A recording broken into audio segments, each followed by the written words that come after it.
আর তারাবি পড়াতে আমি 2-4 জায়গায় তারাবি পড়িয়েছি রমজানে, শুধু এরকম করছে, এরকম মুখে বলছে না, এরকম কি বলছি বুঝতে পারছেন না, শুধু মুখে এরকম করছে। মানে তা আমি ভাবছি যে তাহলে মনে হয় জিবরিল আজকে রাতে এসে কোরআন আবার নতুন করে অবতীর্ণ করতে হবে।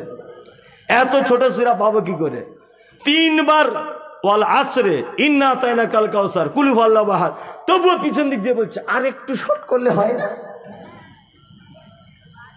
মনে মনে বলছে হারাম কর, তুই নামাজ পড়তে কেন এলি? তুই ঘরে যা, বইয়ের সাথে গিয়ে গল্প কর যা।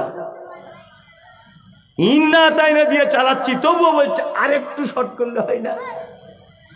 আশ্চর্য ব্যাপার। নামাজ আমাদের মনোযোগী থাকে? থাকে বলুন? একদম থাকে না, সব সময় তো অমনোযোগী। একটা কথা আমি সব জায়গাতে বলি, তবে হাসানোর জন্য বলছি না, তবুও মানুষ হাসবে আমি জানি। মাইকলা ভাই, নয় বন্ধ করো না, এটা বাদ দাও। হ্যাঁ হ্যাঁ, কন্ট্রোল করছে। হুগলি জেলাতে আমি একবার তারাবি পড়াতে গেছি, তখন মাদ্রাসা থেকে সবে পড়ে এসেছি। তো আমার আব্বাকে বলছি, আব্বা আমি তো মাদ্রাসায় পড়াতে পারবো না, আমার যোগ্যতা কম, আর মসজিদে ইমামতি করতে পারবো না, আমার রাগ বেশি। আমার শরীরে গোশ না থাকতে পারে, আমি কিন্তু খুব রাগী লোক, কথায় কথায় রেগে যায়। সেটা আমার বউ ছাড়া আর কোথাও অবশ্য রাগটা দেখাই না। অন্য কোথাও দেখালে তো আমিও মার খেয়ে যাবো, ওই জন্য দেখাই না, ভয়ে। বাড়িতে দেখাই মাঝে সাঝে। তো আমার আব্বাকে বলছি যে আমি মাদ্রাসায় পড়াবো না, মসজিদে থাকবো না। তো আমার আব্বা বলছে তোমাকে নয় মাদ্রাসায় পড়াতে হবে, আর নয় মসজিদে থাকা লাগবে, বিকল্প কোনো রাস্তা নেই। কারণ আমি বড় কষ্ট করে চাষি মানুষ, চাষবাস করে তোমাকে আমি 10-12 বছর মাদ্রাসায় পড়িয়েছি, আর নয় আমার ঘর ছেড়ে তুমি চলে যাও। তাই বললাম তাহলে একটা মসজিদ ঠিক করা যাক। তা রমজান মাসে একটা মসজিদ ঠিক করেছি, 1 মাসের জন্য তারাবি পড়াবে, এরকম একটা ব্যাপার। এটা অনেক জায়গায় বলি, আজকেও বলছি, অবস্থা বর্তমানে। তারাবি পড়তে দাঁড়িয়েছি, এসা হয়ে গেছে, তারাবি পড়তে দাঁড়িয়ে হাতটা বেঁধেছি, সূরা ফাতিহা বলেছি, আর একটা সূরা বলেছি, রুকুতে গেছি। রুকুতে যখন গেছি তখন গরমের দিন কারেন্ট চলে গেছে। তা পিছন দিক দিয়ে একটা ছেলে তখন বলছে যার শালা কারেন্টটা চলে গেল, নামাজ পড়তে পড়তেই বলছে যার শালা কারেন্ট চলে গেল। বলছি ওরে, আমারও খুব হাসি লেগে গেল, বুঝলেন? হাসি থামানো যায় বলুন? ও যখন বলছে যার শালা কারেন্ট চলে গেল, আমি মনে মনে ভাবছি যে নামাজের ভিতরে যদি বলে যার শালা কারেন্ট চলে গেল, তাহলে বাইরে হলে কি বলতো? আশ্চর্য ব্যাপার। এটা আমাদের নামাজিদের অবস্থা। আল্লাহ তাআলা বলছেন ইউরাউন, যারা লোক দেখানো সালাত আদায় করে। তবে এখানে আরো একটা গুরুত্বপূর্ণ কথা বলে দিচ্ছি, ভালো করে শুনে নেন। আল্লাহ তাআলা পবিত্র কোরআনের মধ্যে বলছেন যে সাকার নামক জাহান্নামীদের জিজ্ঞাসা করবে জান্নাতীরা যে কেন তোমরা জান্নাতের ভিতরে এসেছো? তারা তখন বলবে ক্বালু লাম নাকু মিনাল মুসাল্লিন, আমরা শুধুমাত্র জাহান্নামে এসেছি, নামাজি ছিলাম না তাই।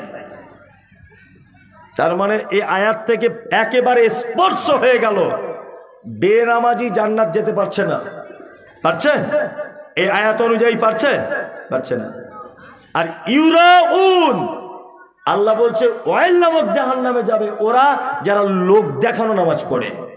এবার একটা কথা বলি, 4 দিন আগে রমজান মাস পার হলো, সব মসজিদে দেখবেন ঝামেলা, কাতার নিয়ে ঝামেলা, কারো জুতো চুরি, ইমাম সাহেবের পাছাতে লাগা, মানে এত নতুন নামাজিদের আবির্ভাব। একদম দেখবেন মাগরিবের 1 ঘন্টা আগে দাঁতন করছে, মনে হবে ফেরেশতা একেবারে। ঈদের নামাজ হয়ে গেল, ডিজে বাজাতে বাজাতে চলে গেল সিনেমা দেখতে। হ্যাঁ, ঈদের নামাজ হয়ে গেল, কাজ করতে চলে গেল, একদিনও মসজিদের ধারে পাশে গেল না। এরকম লোক এই গ্রামে আছে প্রচুর প্রচুর। এরা লোক দেখানো নামাজি। আবার কিছু লোক আছে জুম্মার দিনে যায়, একদম ফক সেন্ট মেরে সাদা পাঞ্জাবি পরে, মানে অনেক টাকা পয়সার মালিক তো, একটু গরম গরম ভাব না দেখালে হবে? হ্যাঁ, জুম্মার দিনে গিয়ে ইমাম সাহেবের পিছনে দাঁড়িয়ে আছে, পাছাতে লাথি মারলে সূরা ফাতিহা বলতে পারবে না, ইমামের পিছনে গিয়ে বসছে। ওর পাছাতে যদি একটা লাথি মারা হয় তা ও একটা আলিফ বার করতে পারবে না, অথচ ইমামের পিছনে সেই দাঁড়াবে যে ইমামের অনুপস্থিতি। ইমাম ইমামতি করছে, বাই চান্স ওর পায়খানা লেগে গেল, পেচ্ছাপের প্রয়োজন, কিছু একটা হলো, ও চলে গেল ফট করে নাকে হাত দিয়ে, সে গিয়ে যে ইমামতিটা করবে এই ক্ষমতার নাই, ও ফক সেন্ট মেরে গিয়ে ইমাম সাহেবের পিছনে দাঁড়িয়ে আছে। আশ্চর্য ব্যাপার, শুধু জুম্মার দিনে দিনে যায়। এই যে একটা হাদিস শুনে রেখেছে, কি হাদিস? হাদিস শুনে রেখেছে, একটা জুম্মা থেকে আর একটা জুম্মার পাপগুলিকে আল্লাহ নবী সাল্লাল্লাহু আলাইহি ওয়াসাল্লাম বলছেন ক্ষমা করে দেওয়া হয়। কি বলছি বুঝতে পারছেন না? তবে হুজুরের এটা জানা দরকার ছিল যে কাদের ক্ষমা করা হয়, এটা জানা ছিল। জব কার্ড বুঝেন তো? জব কার্ড আপনাদের গ্রামে হয়নি? হয়। তা গ্রামের মোড়ল পঞ্চায়েত কালকে অ্যানাউন্স করে দিয়েছে যে আগামী বুধবার পাঞ্জাব ব্যাংকে টাকা দেওয়া হবে, যারা যারা জব কার্ড আছে গিয়ে লাইন দিয়ে টাকা তুলে নিবে, ম্যানেজার বলে দিয়েছে। আপনি লাইনে দাঁড়িয়ে আছেন, তার আগে আছে আব্দুল শুকুর, তার আগে আছে আব্দুল সুবহান, তার আগে আব্দুল গফফার, তিনজনা টাকা পেয়ে গেল। আপনি এবার আপনার বইটা কাউন্টারের ভিতরে দিয়েছেন, যা কাউন্টারে যে বাবু আছেন উনি সুইচটা দাবিয়ে বলছে, ভাই তুমি কাজ করেছিলে? যে না, কাজ করা তো হয়নি, জব কার্ড আমার আছে, কাজ করিনি। আচ্ছা বলুন তো টাকা পাবে কি পাবে না? পাবে? পাবে না। শুধু জব কার্ড থাকলে হবে না, কাজের হাজিরিটা তুলতে হবে। এক জুম্মা থেকে আরেক জুম্মা ক্ষমা করে দেওয়া হবে কাদের? শুধু মুসলমান আব্দুল সত্তার, আব্দুল গফফার বড় পাঞ্জাবি পরে জুম্মার দিন উপস্থিত হয়েছে এর জন্য নয়। এ শুধু কলেমা পড়েছে, জব কার্ড করা আছে, কিন্তু এক সপ্তাহ যে হাজিরি ছিল না, এক সপ্তাহ হাজিরি দিয়েছে? দেয়নি। তার মানে ওকে ক্ষমা করা হবে না। শুনুন, যারা শুধু জুম্মার সালাত আদায় করছেন, আপনাদের কাছে বিনীত অনুরোধ, ইউরাউন এই দলের ভিতরে আপনারাও আপনাদের জন্য ওয়াইল নামক জাহান্নামের কথা আল্লাহ ঘোষণা করছেন। যারা রমজান মাসে নামাজ আদায় করেছেন, রমজান মাসে যারা সালাত আদায় করেছেন, এমনি মাসে যারা মসজিদে আসতে পারছেন না, এমনি মাসের ব্যাপারে যারা অভিযোগ করছেন নানান রকমের, তাদেরই ব্যাপারে আমার মনে হয় আল্লাহ তাআলা বলছেন ইউরাউন, এদেরই জন্য ওয়াইল নামক জাহান্নাম রয়েছে। তার মানে আল্লাহর উদ্দেশ্যে নামাজ পড়া লাগবে। কার উদ্দেশ্যে? আল্লাহর উদ্দেশ্যে। বিপরীত দিকগুলো নেন। আর শেষ ওয়ায়াম নাউনাল মাউল, ওয়ায়াম নাউনাল মাউল, সময় শেষ। এটা বলে দিয়ে তবে যাই, ওদিকে সূরা ৩-এর আরো ৩টা আয়াত বাকি আছে, ওটা আর বলা হবে না, এইটাই বলে যায় ওয়ায়াম নাউনাল মাউল। আল্লাহ তাআলা বলছেন, যারা তার প্রতিবেশীকে সামান্য কিছু জিনিস উপকার করা থেকে বিরত থাকে, এদের জন্য জাহান্নাম। বিপরীত আপনি শব্দটা গ্রহণ করুন, প্রতিবেশীকে সর্বদাতে সহযোগিতা করবেন, এটা উত্তম কাজ। কি বলছি বুঝতে পারছেন? প্রতিবেশীকে আল্লাহ নবী সাল্লাল্লাহু আলাইহি ওয়াসাল্লাম বলেছেন, কোনো প্রতিবেশী আর একটা প্রতিবেশীকে যেন তার দেওয়ালে কাঠ বা কুঞ্চি টেক লাগিয়ে রাখতে নিষেধ যেন না করে। আমার বাড়িতে কল নেই, আপনার বাড়িতে কল আছে। আমার স্ত্রী আপনার বাড়িতে ২-৩ দিন পানি আনতে গেছে, আপনার স্ত্রী মিষ্টি করে বলছে, বুবু আমাদের কলে এসো না, কলের খারাপ হয়ে যেতে পারে। আপনাদের বাড়িতে 15টা লোক কল টেনে পানি নিচ্ছে, তখন খারাপ হয় না, আর আমার বউ গিয়েছে 2 দিন, আর খারাপ হয়ে যাবে? ঈদের 2 দিন আগে 3 দিন আগে আমি গরু কিনেছি একটা, আমার বাঁধার খামার নেই, আপনার খামারে বেঁধেছি। আপনার স্ত্রী বলছে, কি ব্যাপার মমতাজুল হুজুর আমাদের খামারে গরু বাঁধছে, মনে হয় জায়গাটা দখল করে নিবে। সকালবেলাতে কুঞ্চি দিয়ে ফজরের নামাজ পড়েই এসেছে, নামাজ পড়ি কুঞ্চি দিয়ে ভালো করে ঘিরে দিয়ে তবে ঘরে গেছে, যাতে গরুটা আমি বাঁধতে না পারি। ও নামাজি, ঈমান আছে তো? আল্লাহর নবী মানা করেছে, আল্লাহর নবী মানা করে দিয়েছে, প্রতিবেশীকে সহযোগিতা করবেন সব সময়। হাঁকাচেল্লা করিয়েন না। সকলে ভালো থাকুন, সুস্থ থাকুন। কিছু আয়াত বাকি থেকে গেল, হায়াত বাকি তো। من يهدي الله فلا مضل له ومن يضلله فلا هادي له ونشهد أن لا إله إلا الله وحده لا شريك له الذي أرسله بالحق بشيرا ونذيرا وداعيا إلى الله بإذنه وسراجا وقمرا منيرا فقد قال الله تعالى في كلامه المجيد والفرقانه الحميد أعوذ بالله من الشيطان الرجيم بسم الله الرحمن الرحيم والتين والزيتون وطور سينين وهذا البلد الأمين لقد خلقنا الإنسان في أحسن تقويم ثم رددناه أسفل سافلين إلا الذين آمنوا وعملوا الصالحات فلهم أجر غير ممنون فما يكذبك بعد بالدين أليس الله بأحكم الحاكمين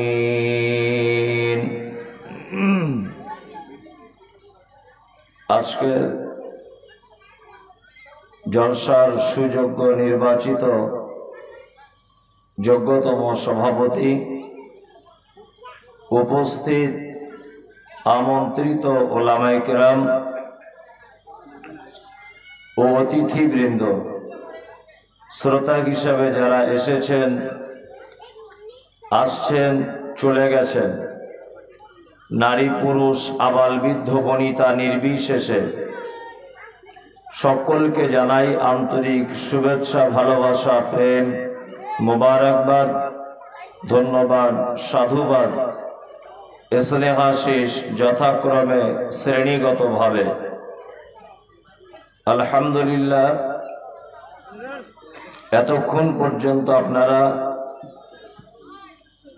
সহিহ হাদিস এবং কোরআনের আলোকে আলোচনা শুনছিলেন। আমার খুব কাছের মানুষ, বন্ধুবর, অত্র এলাকার শ্রদ্ধার পাত্র জনাব তাসিরউদ্দিন সাহেব হাফেজাহুল্লাহ। এখন আমি এসেছি কিছু কথা বলবো। তমা তৌফিক ইল্লা বিল্লাহ, আলাইহি তাওয়াক্কালতু ওয়া ইলাইহি উনীব। আমি পবিত্র গ্রন্থ মুকুট আল কোরআনুল কারীমের খুব পরিচিত একটি সূরা, সাধারণত যারা 5 ওয়াক্ত সালাত আদায় করেন অধিক অংশ মানুষেরই এটা মুখস্থ, অধিক অংশ মানুষেরই। কিন্তু দুর্ভাগ্য হলেও এটা সত্য যে আমরা 1500 বছর আগে পবিত্র আল কোরআন এসেছে, আমরা তার বাংলা অনুবাদটি কখনো পড়ে দেখার চেষ্টা করিনি। পত্র পত্রিকা, সোশ্যাল মিডিয়া, বাংলা বই, উপন্যাস, কবিতা, গদ্য, ছন্দ, পদ্য, উপন্যাস সব কিছুই পড়ি, কিন্তু পবিত্র আল কোরআন আল্লাহ সুবহানাহু ওয়া তাআলা কি বলেছেন, কি বলতে চেয়েছেন, কাদের জন্যে বলেছেন, এই ব্যাপারগুলি আমরা কখনোই পড়ে দেখিনি। আমি বক্তা, আমি বড় আলেম নয়। বড় আলেম আলাদা, শাইখুল হাদিস আলাদা, আমি বক্তা। বক্তাটা আলাদা সাবজেক্ট। তা যেটায় বক্তব্যর বক্তার পরিচিতি ঘটে তার গলাতে, তার জবানে, আলহামদুলিল্লাহ, খারাপ ভালোটা আল্লাহর প্রশংসা। মানে গলা আমার ভেঙে চানাচুর হয়ে গেছে আজকে। ওই জন্য সভাপতি সাহেবকে বললাম যে আপনি আমাকে 1 ঘন্টা মতো টাইম দেন। মাঝখানে তাসিরউদ্দিন ভাই গন্ডগোল করে দিল, চালাকি করে বাড়িয়ে দিল। তবু আমি একটা একটা করে বলছি ভাঙা গলাতে, নাচতে নেমে ঘোমটা দিলে হবে না, সেই হিসাবে। সর্বপ্রথম আমি বলি যে পবিত্র আল কোরআনে যতগুলি সূরা আল্লাহ সুবহানাহু ওয়া তাআলা অবতীর্ণ করেছেন, তার মধ্যে এত আশ্চর্য কথা এবং এত গুরুত্বপূর্ণ কথা আর কোন সূরাতে বলেছেন এটা আমার চোখে পড়ে না।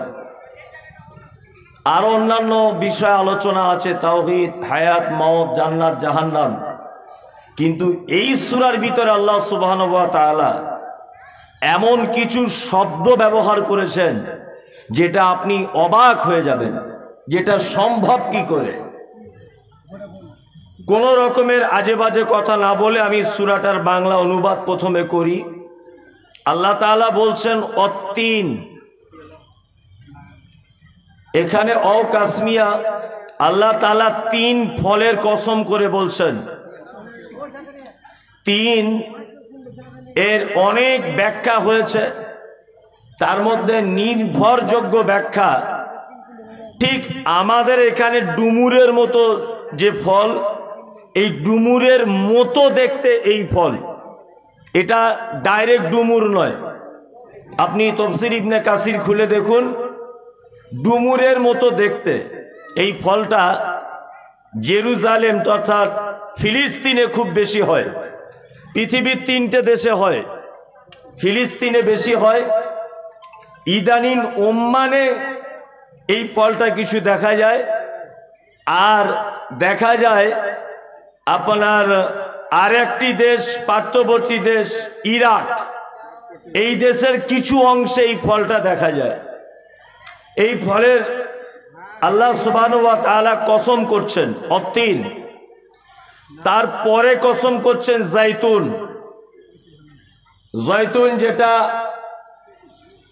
আমাদের এখানকার মানুষেরা জলপাই বলছে, জলপাই, এইটার কসম করে বলছেন অতুরে সিনিন। আর সিনাই পর্বতের কসম করে বলছেন, যে সিনাই পর্বতে নবী মুসা আলাইহিস সালাম আল্লাহ সুবহানাহু ওয়া তাআলার সঙ্গে কথোপকথন করেছিলেন, এই পাহাড়ের কসম করে আল্লাহ বলছেন। এবার একটা কথা বলি, আল্লাহ রব্বুল আলামিন সারা পৃথিবীর যা কিছু আছে সমস্ত কিছুর মালিক কে? আল্লাহ। আল্লাহ সুবহানাহু ওয়া তাআলা। মানুষ কসম করে কখন না? আমি রাত 2টোর সময়তে বাড়ি এসেছি, দরজা আওয়াজ করছি, আমার স্ত্রী দরজা খুলে দিল। তা আমার স্ত্রী একটু মেজাজটা কড়া করে আমাকে বলছে, এত রাতে কোথায় ছিলে? আল্লাহ, নূরপুরে তাসিরউদ্দিন ভাই জলসার ডেট করেছিল, আমি জলসায় বক্তব্য দিতে গিয়েছিলাম। আমার স্ত্রী তখন বলছে, না তোমাকে দেখে আমার একটু সন্দেহ হচ্ছে, তুমি তো জলসায় এরকম জামা কাপড় পরে তো যাও না, কোনো ব্যাপার আছে নাকি বলো তো? প্রায় মাঝে সাঝে তুমি রাত 2টোর সময়তে ঘরে আসো, কি ব্যাপার? তখন আমার স্ত্রী যাতে আমাকে বিশ্বাস করে, তাকে গুরুত্ব দিতে গিয়ে আমি বললাম, আল্লাহর কসম, আমার মরা নানির কসম করে বলছি, আর কি বলবো তোকে, আমার বেটার কসম, আমার বেটির কসম, আমি জল সাথেই গিয়েছিলাম, কোথাও যাইনি। যদিও আল্লাহ ছাড়া কারো নামে কসম করা ঠিক নয়, করা যাবে না। অনেক মানুষ করে বেটার মাথায় হাত দিয়ে, মাটিতে দাঁড়িয়ে মসজিদের কসম, মাদ্রাসার কসম, কোরআনের কসম, কোনো কসম করা যাবে না।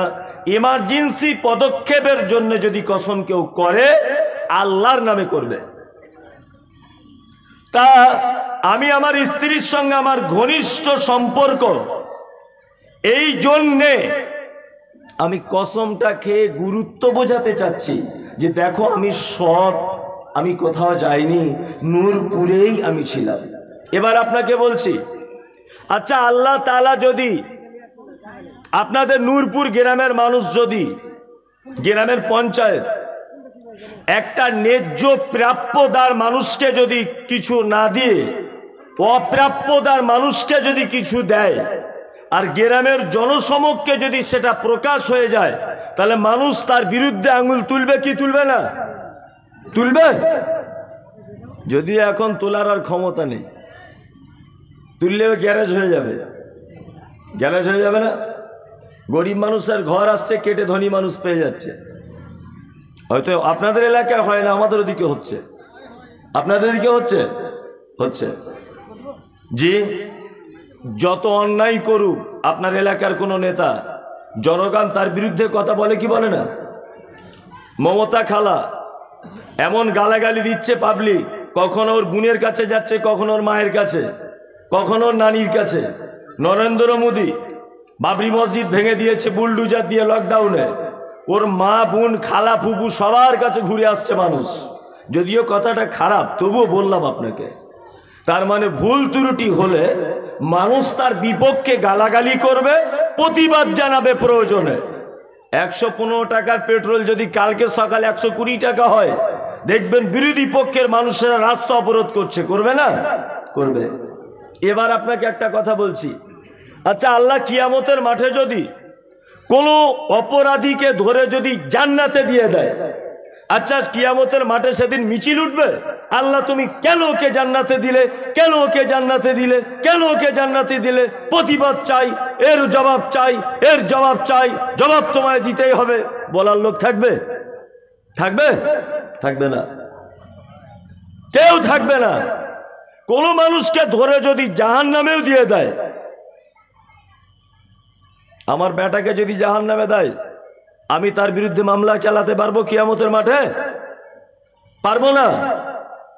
যিনি হচ্ছেন বিচারকের বিচারক, যিনি ওহু আলা কুল্লি শাইইন কাদির, পৃথিবীর সমস্ত বিষয়ের উপরে যিনি ক্ষমতা রাখেন, এই রকম স্রষ্টা মানুষকে কাকে বোঝাতে চাইছেন এতগুলো কসম করে? কাকে ইম্পর্টেন্ট ভাবছেন? কাকে গুরুত্ব দিয়ে এতগুলি কসম করছেন? কেন? একটা মাত্র কথা বলার জন্য আল্লাহ তাআলা কসম করছেন।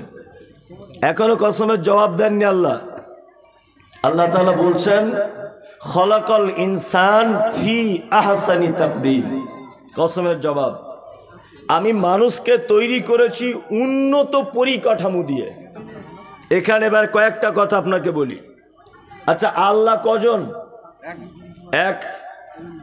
নবী মুহাম্মদ সাল্লাল্লাহু আলাইহি ওয়াসাল্লামের উপরে কোরআন অবতীর্ণ হয়েছে। হযরত মুহাম্মদ ছাড়া কোরআন আর কারো কাছে অবতীর্ণ হয়েছে? হয়নি। মাধ্যম, মাঝখানে মিডিয়া করেছে কে? জিবরিল, তাই তো? তাহলে জিবরিলও একজন, নবীজিও একজন, আল্লাহ একজন। আল্লাহ তাআলা এখানে কি বলছেন? মানুষকে তৈরি করেছি আমি সুন্দর পরিকাঠামো দিয়ে। এর সমস্ত দিকটাই সুন্দর, এর বচনভঙ্গি, এর দেখার রূপ, এর চলন, এর মেধা, এর কাঠামো, এর সমস্ত কিছুটাই সুন্দর। এটা আল্লাহ এখানে বলছেন। আর এক জায়গাতে আল্লাহ তাআলা বলছেন খুলিকাল ইনসান যায়ীফা, মানুষকে আমি পৃথিবীতে পাঠিয়েছি বড় দুর্বল করে। দুই রকমের কথা হলো, এখানে বললেন বড় কাঠামো ভালো করে পাঠিয়েছি, আর এই জায়গাতে বলছেন খুলিকাল ইনসান যায়ীফা, মানুষকে আমি দুর্বল করে পাঠিয়েছি। এটা দু রকমের পদ্ধতি হলো। তিন রকমের কথা আল্লাহ তাআলা বলছেন উলাইকা কাল আনআম বালহুম আযাল উলাইকা হুমুল গাফিলুন। মানুষ তো খারাপ খারাপ চতুষ্পদ জানোয়ার, শুয়োর, কুকুর, গরু, ছাগল, তার থেকেও মানুষ নিকৃষ্ট। কি বুঝলেন?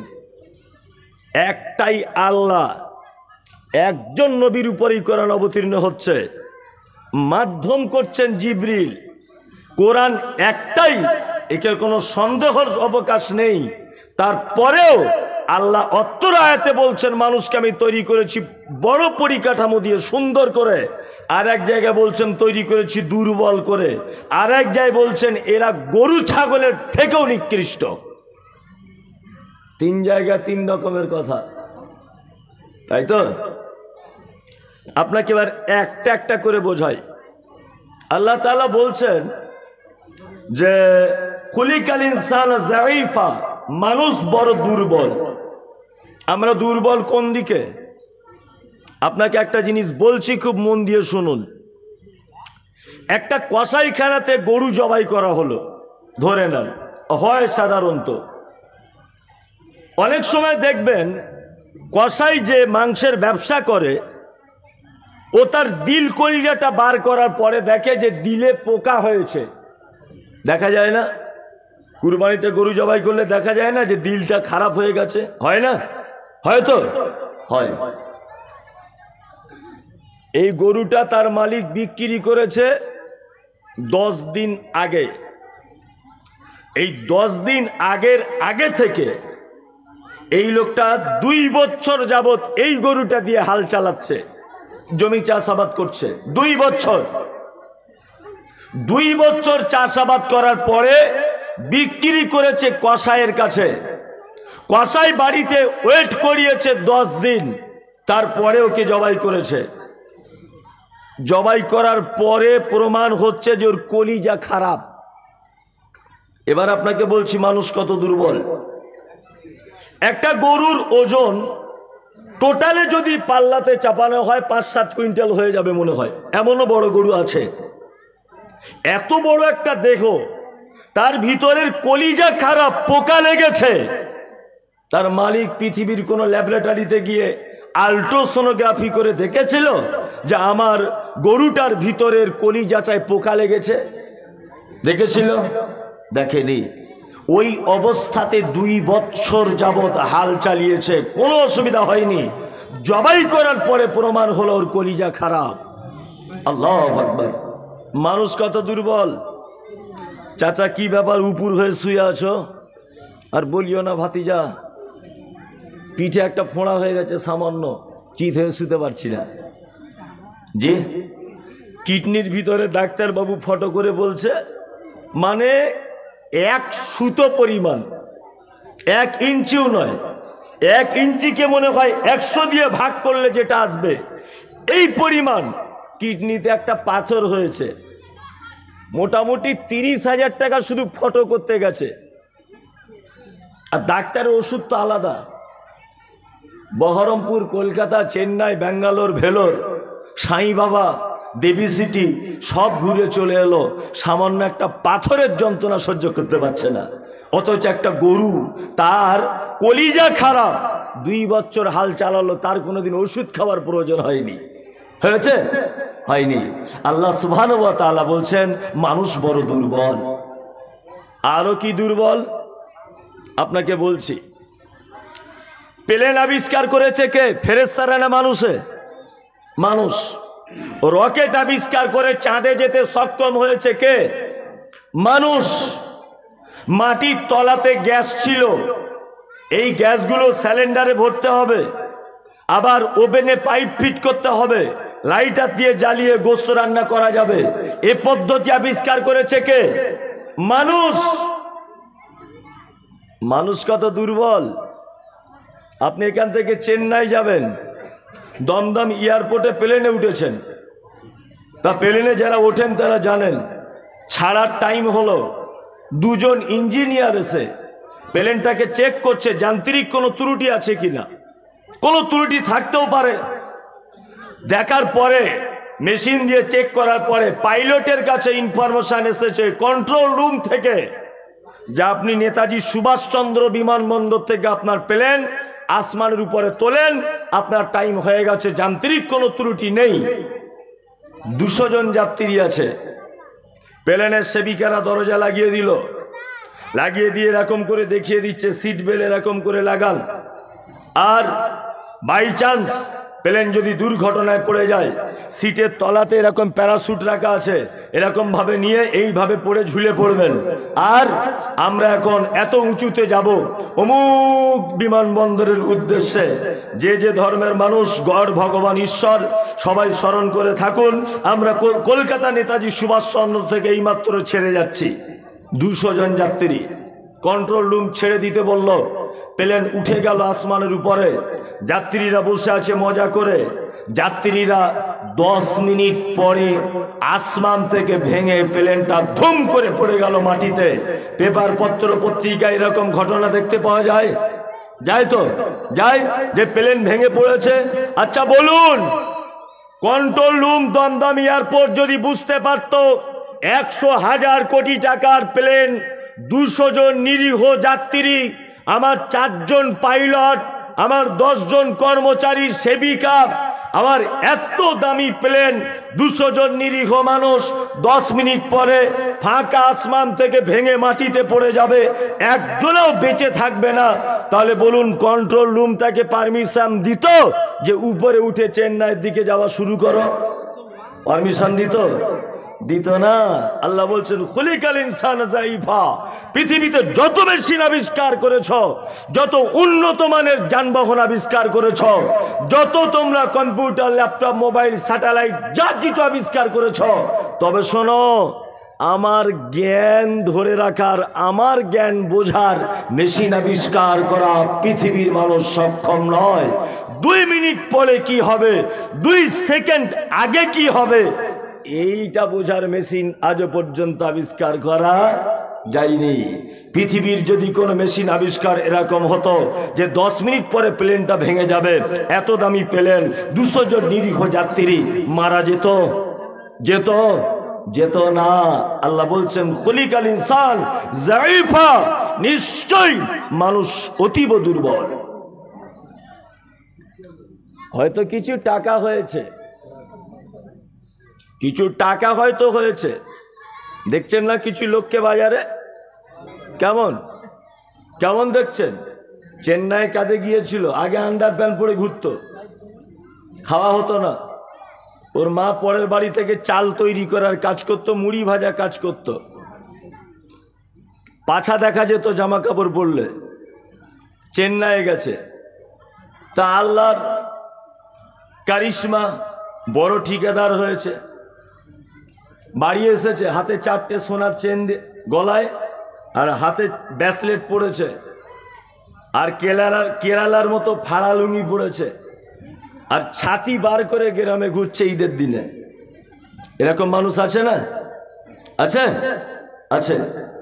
মানে ও ভাবাতে চাইছে কি ছিনু আর কি হুনু, ওর মাটিতে পা পড়ে না।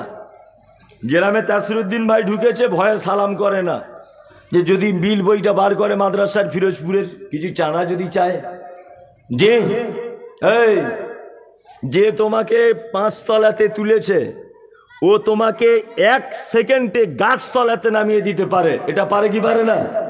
পারে, পারে। বিশাল জ্ঞানী, বলছে খুরের মতো ধার, এত জ্ঞানীও সাইডে দাঁড়ানো যায় না। আল্লাহ বলছে তোর 12টা বাজাতে 4 মিনিট টাইম লাগবে না, আমার শুধু তার ধরে টেনে দেবো হালকা করে, দেখবি নিজে পায়খানা করে নিজে চাটবি। এরকম লোক দেখেছেন? কত হাই স্কুলের হেডমাস্টারকে আমি দেখেছি, আন্ডার প্যান্ট পরে ঘুরছে। কি ব্যাপার মাস্টার মাসে এরকম হি হি হি করছে কেন? বলছে তার লুজ হয়ে গেছে মরি সাহেব। আল্লাহ বলছে আমায় চিনো না, তোমরা বড় দুর্বল, বেশি বদমাইশি করতে যেও না। 2টো টাকা হয়েছে বলে ডান দিকে বাম দিকে পা ফেলছো, কোন দিকে ঠিক থাকে না নাকি? বড়কে সম্মান করতে হয়, ছোটকে স্নেহ করতে হয়, এটা তোমার জানা নেই, সব ভুলে গেলে? আল্লাহ বলছেন খুলিকাল ইনসান যায়ীফা, তোমাকে আমি উন্নত মানের করে পাঠানোর পরেও তোমাকে আমি দুর্বল করে দিয়েছি। আর একটা কথা সূরা 3-এ যেটা বললেন, এইটার একটু বলি। আল্লাহ তাআলা বলছেন মানুষকে তৈরি করেছি সুন্দর করে, আদর করে পাঠিয়েছি পৃথিবীতে। আপনাদের কাছে একটা জিনিস জানতে চাইছি, খুব ভেবে চিনতে বলুন। যদি বলেন আপনি হাদিস কোরআন বলেন না, আমি তো জানি না, তো বলবো কি করে? আমি তো জানি না। তাসিরুদ্দিন ভাইয়ের মতো তো আমার অত ইলমিয়াত নেই, আমি বক্তা, এটা বলেছি। আমি আপনাকে বুঝিয়ে বুঝিয়ে একটা একটা করে বলছি। মানুষ সুন্দর প্রমাণ কি করে করবেন? এই দেখুন আপনাকে করছি। আচ্ছা বলুন তো, আপনাদের এলাকায় কোনো গরুর যদি, মানুষের যদি বাচ্চা হয়, হাঁটতে টাইম লাগে কতদিন? এই মানুষের বাচ্চা হলে হাঁটতে টাইম লাগে কতদিন?